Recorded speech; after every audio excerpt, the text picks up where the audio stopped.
Hello, this is Server Side Request 4G, otherwise known as SSRF. This will be presented by Mitchell Pandy for the Software Engineering 6310 class at Bowling Green State University.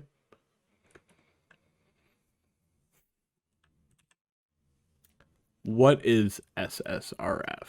SSRF is a web security vulnerability.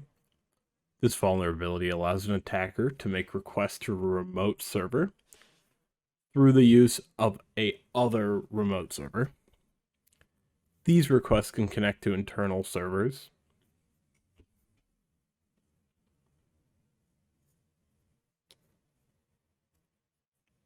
which can be very harmful if those internal servers are not supposed to be accessed, of course. Now, how do you do an SSRF attack? So, you circumvent the firewall security. An SSRF allows an attacker to just completely ignore security, and it allows an attacker to have elevated privileges since the attacker will not be doing the requests themselves. This diagram here shows us how it is done. If the attacker tries to directly connect to their server that they want to attack, it will not work. Firewall will block it. Whatever will block it, any security measures. But if the attacker tries to connect to the web server and then sends a crafted HTTP packet through it, this HTTP packet can execute arbitrary code on our victim server through the web server. That'll then do whatever and return whatever the attacker had planned on extracting in the first place.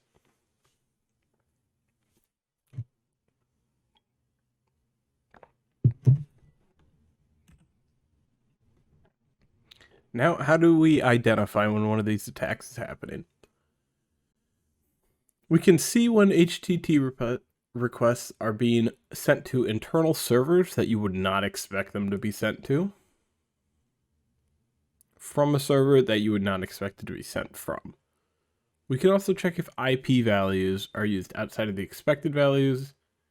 Say if we store the information and it comes from somewhere we don't expect, that's a problem, of course.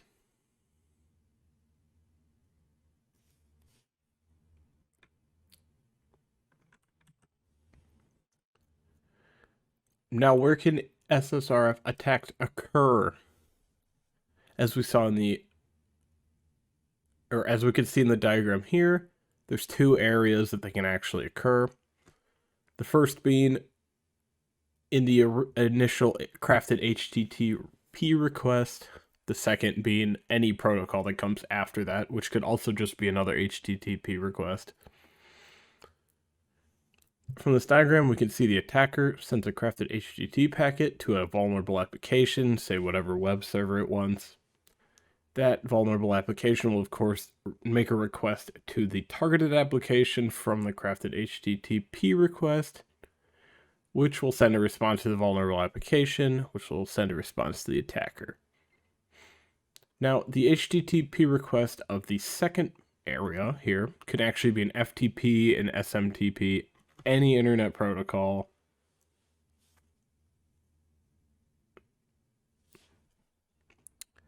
There's also a third type of exploit involved with this. It is called an XXE injection. Now, this isn't an SSRF attack in itself, but if one of these can occur, then an SSRF attack can also occur. So you'll have to keep an eye out for this as well.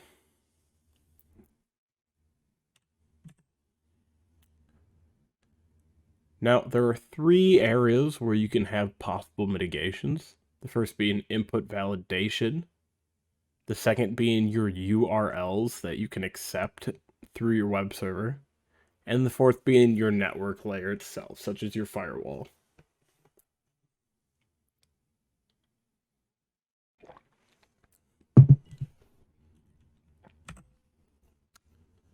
So, for our first mitigation, there is input validation. Now, there are a lot of libraries out there that will do this for you. I don't know any off the top of my head, but they're in almost every single web development area except for Ruby. Ruby does not have any libraries that help with this. No gems is what Ruby uses. It has no gems that will help with this input validation.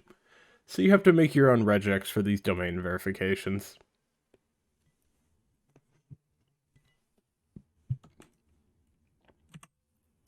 Next up, we have URLs. Now, these URLs are generally easier. You just have to have a domain list that you'll accept URLs from.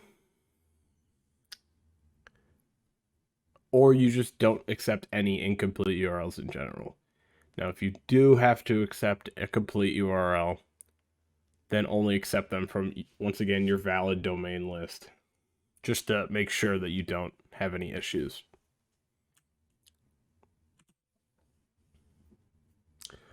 Last but not least, we have our network security. So, network security is your firewall. You could have this act as only specific routes. This avoids unnecessary calls to internal systems.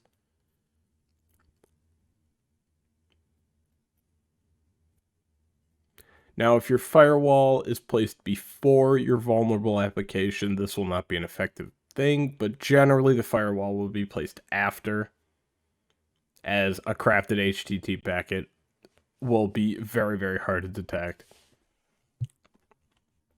The way this network security will work is the attacker will send this crafted HTTP packet to your vulnerable application, and then that vulnerable application is expected to make a legit call to this application 1, and if it doesn't and tries to do application 2, you just go, no, you're not allowed to send that there. That's a problem.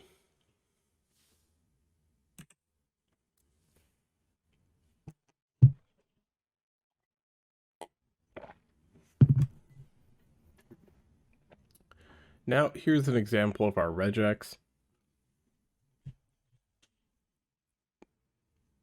This one is very simple. It's a very, noticeable regex. This is just a general example. You have an if statement with your regex in it. It'll say if it matches this pattern between this amount of characters and the user input is valid, you'll just continue the processing of this HTTP request. Otherwise, it'll exit the program, stop it, tell you no, whatever you're going to do with it. Next up, we have our example of URL completion. So, if we look at these domain names, we can see that OWASP, OWASP test are allowed, and then the scripts from there are, and these domain names have a regex involved with them in general, so this is also part of input validation. It's just a more fleshed out version. And if it's valid, you do whatever you need to. If it's invalid, you end your program, you send your message, you go, no, no, no, whatever you feel necessary.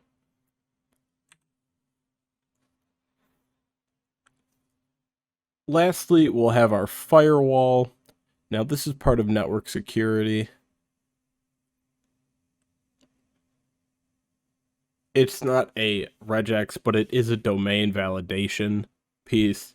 That is just how firewalls work for this. So we'll start off with our check. It'll say, is this from the allowed list of domains? If it's not, you deny it. But you'll have a domain list that you allow. You'll see if it matches this list. If it doesn't, you'll say no, you'll quit it, and you'll get out of there.